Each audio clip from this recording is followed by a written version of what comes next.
নমস্কার বন্ধুরা, সবাইকে স্বাগত জানাই আমি আমার ইউটিউব চ্যানেল আরিগাতোতে। তো আজকের এই ভিডিওটিতে আমরা ডিসকাস করব ওয়ান পাঞ্চ ম্যান সিজন 1-এর এপিসোড 5 আর 6। তো চলো দেরি না করে শুরু করা যাক।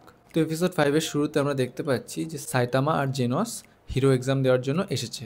তাদেরকে অফিসিয়ালি হিরো হওয়ার জন্য একটা লিখিত এক্সাম দিতে হবে এবং একটা ফিজিক্যাল এক্সাম দিতে হবে, আর এই দুটোতেই তাদেরকে পাশ করতে হবে। যতগুলো ফিজিক্যাল পরীক্ষা ছিল সাইতামা প্রত্যেকটাতেই টপ করে এবং খুবই মারাত্মক রেজাল্ট করে। তাদের মধ্যে 1500 মিটার দৌড়, ওয়েট লিফটিং, শর্ট পুট, ওয়াকামোল, side jumps, punching machine, high jump ইত্যাদি এতগুলো ফিজিক্যাল টেস্ট ছিল। যদিও বা সাইতামা ফিজিক্যাল পরীক্ষায় বিশাল ভালো নম্বর পায়, কিন্তু তার লিখিত পরীক্ষা অতটাও ভালো যায় না, সে শুধু 1 নম্বরের জন্য পাশ করে। কিন্তু জেনস ও লিখিত পরীক্ষাতেও এবং ফিজিক্যাল পরীক্ষাতেও দুটোতেই খুবই ভালো রেজাল্ট করে। জেনসকে এস র্যাঙ্ক দেওয়া হয়েছে। তো সাইতামাকে যখন খামে করে রেজাল্টটা দেওয়া হয়েছিল, জেনস আর সাইতামা দুজনেই ভাবে যে সাইতামাকে এস র্যাঙ্ক দেওয়া হয়েছে, কিন্তু পরে তারা জানতে পারে যে তাকে সি র্যাঙ্ক দেওয়া হয়েছে। তো জেনস আর সাইতামা দুজনেই বিশ্বাস করতে পারছে না যে সাইতামাকে সি র্যাঙ্ক কী করে দেওয়া হলো। অন্যদিকে জেনসকে এস র্যাঙ্ক দেওয়া হয়েছে। যারা ওই সেন্টারে পরীক্ষা দিতে এসেছিল, তো তাদের মধ্যে শুধু সাইতামা আর জেনস সিলেক্ট হয় এবং তাদের একটা ক্লাসে বসতে বলা হয়। আর সেই ক্লাসের টিচার হলো class a snake bite snake. Snake নিজের স্কিলের বিষয়ে খুবই কনফিডেন্ট ফিল করছিল, কিন্তু বোঝাই যাচ্ছিল যে সাইতামা আর জেনস স্নেকের তুলনায় অনেকটাই শক্তিশালী। তো ক্লাসে যখন স্নেক সাইতামা আর জেনসকে পড়াচ্ছিল, তো সেই সময় সাইতামা মন দিয়ে শুনছিল না।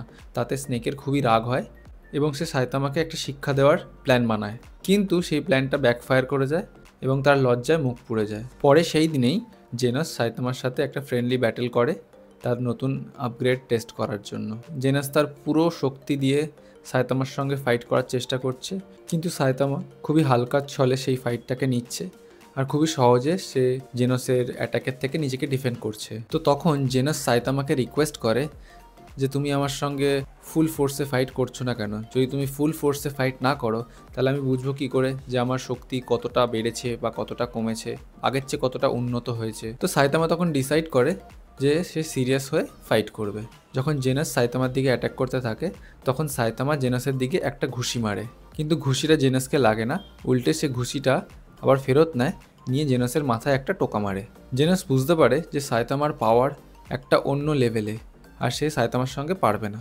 সে যখন পিছনে ঘুরে তাকায়, সে দেখতে পায় যে হাতের সে ঘুষিটা তার প্রভাবে পিছনের পাহাড়টা 2 টুকরে ভেঙে গেছে। তো ট্রেনিংয়ের শেষে তারা একটা উডন শপে যায়। তো উডন হচ্ছে একটা জাপানিজ কুজিন, যেখানে কিনা সাইতামা আর জেনস উডন খাওয়া নিয়ে একটা কম্পিটিশন করে, কিন্তু জেনসের কোনো প্রবলেম হয় না, সে সেই খাবারের কম্পিটিশনটা জিতে যায়। সুইট মাস্ক বলে একটা হিরো হঠাৎ সেখানে আসে, আর সে জেনসকে রিকোয়েস্ট করে একটু বাইরে আসার জন্য, আর সে জেনসকে কংগ্রাচুলেট করে যে হিরো অ্যাসোসিয়েশনের সাথে জোড়ার জন্য, কারণ সে সিলেক্ট হয়েছে এস র্যাঙ্ক হিসাবে। যদিও বা জেনাস এটা শুনে খুবই আশ্চর্য হয়ে যায়। তো এটা দিয়ে এপিসোড 5 শেষ হয়। তো এপিসোড 6-এর শুরুতে দেখা যায় যে সাইতামা সে তার নিজের ঘরে বসে মাঙ্গা পড়ছে। জেনস সাইতামার এই স্পেশাল টেকনিকগুলোকে জানার চেষ্টা করছে, কারণ জেনস ভাবছে হয়তো সাইতামা এইভাবেই ট্রেনিং করে মাঙ্গা পড়ে, এবং সে সাইতামার প্রত্যেকটা মুভমেন্ট পেনের মাধ্যম দিয়ে খাতায় আঁকছে। সাইতামা তো খুবই বিরক্তিবোধ করছে। তখন জেনাস সাইতামা যে এতদিন ধরে বাড়িতে বসে আছে বিনা কোনো কাজ করে, সেটা দিয়ে খুবই চিন্তা প্রকাশ করে, কারণ যে ক্লাস সি হিরোজের সংখ্যা শহরে অনেকটাই বেশি, এবং সে সাইতামাকে বলে যে যদি 7 দিনের বেশি কোনো হিরো যদি ইনঅ্যাক্টিভ থাকে বা সে যদি তার দায়িত্ব শহরের প্রতি পারফর্ম না করে, তাহলে তার নামটা হিরো রেজিস্ট্রি থেকে সরিয়ে দেওয়া হয়। তো এটা শুনে সাইতামা তো পুরো শকে চলে যায়। লাস্ট 5 দিন ধরে সে বাড়িতে বসে কাটিয়েছে। ও ভাবতে পারেনি যে এরকম হবে, কোনো অ্যাক্টিভিটির খোঁজে সে বাড়ি থেকে বেরিয়ে পড়ে। তখন জেনাস সাইতামাকে রিকোয়েস্ট করে যে সে তার সাথে যেতে চায়। তখন সাইতামা জেনাসকে বলে যে তোমায় আমার সঙ্গে আসতে হবে না, তুমি তোমার মাইন্ডটাকে ট্রেন করো, তাহলেই তুমি শক্তিশালী হতে পারবে।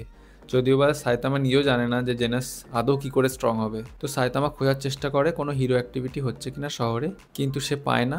দিনের শেষে কোনো ভিলেনকে না খুঁজে পেয়ে সাইতামা খুব হতাশ হয়ে যায়। পরের দিন মানে শেষ দিনে সাইতামা আবার বেরিয়ে পড়ে রাস্তায় ভিলেন খোঁজার জন্য, কিন্তু সে রাস্তায় একটাও ভিলেন খুঁজে পায় না, আর সে খুবই নার্ভাস হয়ে যায়। স্পিডো সাউন্ড সনিক সেই নিনজাটা হঠাৎ করে সেখানে প্রকট হয়। সনিক মনের মধ্যে একটা শত্রুতা বানিয়েছে সাইতামার সাথে, সাইতামাকে হারাতে হবে। আর যখন সে সাইতামাকে তার তরোয়াল দিয়ে অ্যাটাক করতে যায়, তো সাইতামা এক কামড় মেরে সেই তরোয়ালটাকে ভেঙে 2 টুকরো করে দেয়। তো স্পিড ও সাউন্ড সনিক সে বুঝতেই পারলো না যে তার তরোয়ালটা কী করে দুভাগে ভেঙে গেল। সাইতামা সেই সময় খুবই বিরক্তবোধ করছিল। তখন সে সনিককে একটা ওয়ার্নিং দেয় যে সনিক যদি তাকে আক্রমণ করা বন্ধ না করে সে সনিককে একটা ঘুষি মারবে। যখন এই ঘটনাটা হচ্ছিল তার আশেপাশে থাকা একটা মহিলা সে সনিক আর সাইতামার দিকে আঙুলটা দেখিয়ে বলে যে লাস্ট কয়েকদিন ধরে পাবলিকে অনেক বিরক্তিকর জিনিস করছে। আর সেই কথাগুলো ট্যাঙ্কটপ টাইগারকে বলে, যে কিনা ক্লাস সি হিরো। তো ট্যাঙ্কটপ টাইগার সাইতামার কাছে আসে জিজ্ঞেস করে সে রাস্তায় এত গন্ডগোল কেন করছে। তখন সাইতামা বলে যে সে নিজেও একটা হিরো, এই সনিক হচ্ছে আসল ভিলেন যে কিনা রাস্তায় গুন্ডামি করছে। কিন্তু ট্যাঙ্কটপ টাইগার বলে যে সে তো সাইতামার নাম কোনোদিন শোনেইনি। তখন রাস্তায় থাকা অনেক লোকজন তারা ট্যাঙ্কটপ টাইগারকে চিনতে পারে এবং তারা আলোচনা করতে থাকে ট্যাঙ্কটপ টাইগার কত পাওয়ারফুল, এবং ট্যাঙ্কটপ টাইগার এই সিচুয়েশনটার পুরো ফায়দা ওঠানোর চেষ্টা করে। সে সাইতামাকে বলে যে এই জিনিসটা আরও কন্টিনিউ করো যাতে কিনা তার প্রভাব লোকের উপরে আরও বেশি করে পড়ে। তো হঠাৎ করে কয়েকটা এক্সপ্লোডিং শুরিকেন ট্যাঙ্কটপ টাইগারের গায়ে লাগে আর সে মাটিতে ঢের হয়ে যায়। আর সেই শুরিকেনটা মারে স্পিডো সাউন্ড সনিক। তো যখন সাইতামা জিজ্ঞেস করে যে কেন সে তাকে মারলো, তখন সনিক বলে যে তাদের ফাইটের মাঝখানে আসার জন্য সে ট্যাঙ্কটপ টাইগারকে শুরিকেন দিয়ে মারলো। তো সনিক আসলে চাইছিল সাইতামার সঙ্গে ফাইট করার জন্য, কিন্তু সাইতামা ফাইট করতে চাইছিল না। সনিক তখন ডিসাইড করলো যে সে পাবলিক প্রপার্টিগুলোকে ধ্বংস করবে। আর সে তখন বিভিন্ন বিল্ডিং আশেপাশে যেগুলো আছে সেগুলোকে ভাঙা শুরু করলো। আর সেই ভাঙা বিল্ডিংয়ের থেকে যে ইট পাথর কাঁচ সেগুলো ভেঙে পড়লো। আর ওখানে অনেকগুলো এক্সপ্লোশন হচ্ছিল। তো একটা বাচ্চার উপরে একটা গাড়ি চাপা পড়তে যাচ্ছিল আর সাইতামা সঙ্গে সঙ্গে এসে বাচ্চাটাকে বাঁচায়। সাইতামার তখন মনে পড়ে যে সনিকও তো একটা ভিলেন, আর সে যদি সনিককে হারাতে পারে তাহলে হয়তো তার নামটা হিরো রেজিস্টার থেকে সরানো হবে না। আর সে সনিকের মাথায় একটা বাড়ি মারে আর সে সনিককে ঢের করে দেয়। তো পরে সেই দিনেই সাইতামার যে এলাকায়, যেটা কিনা সিটি জেড, তো সেখানে রহস্যময় একটা জিনিসকে ঘোরাফেরা করতে দেখা যায়। তো সেই জিনিসটা ছানবিন করার জন্য দুটো ক্লাস এ হিরোকে সেখানে পাঠানো হয়। তাদের নাম হচ্ছে গোল্ডেন বল আর স্প্রিং মাস্টাশিও। তো এই খবরটা তাতসুমাকি নামে একটা ক্লাস এস হিরো জানতে পারে আর সে রাগ প্রকাশ করে যে তার থাকা সত্ত্বেও কেন দুটো ক্লাস এ হিরোকে সেখানে পাঠানো হয়েছে। আর যেই স্টাফগুলো এই অ্যাসাইনমেন্টগুলোকে দেয় তাদেরকে সে বকাবকি করে।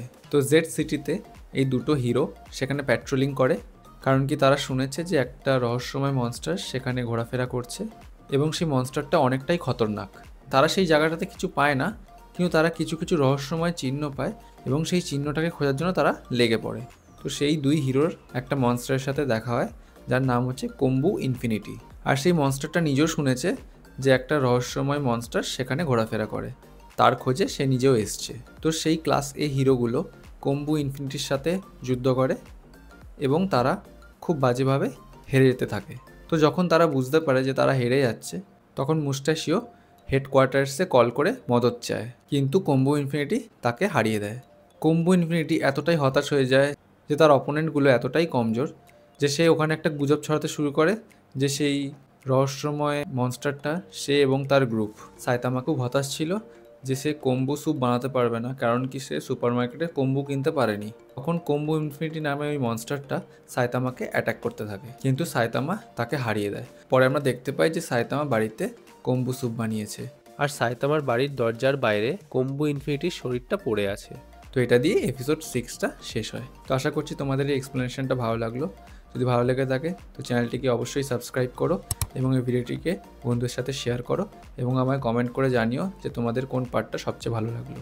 আর যারা যারা আগের এক্সপ্লেনেশনগুলো দেখোনি তারা অবশ্যই চেক আউট করো, আমি ডেসক্রিপশানে লিঙ্কটা দিয়ে দেবো। চলো, খুব তাড়াতাড়ি দেখা হবে। Bye bye, take care.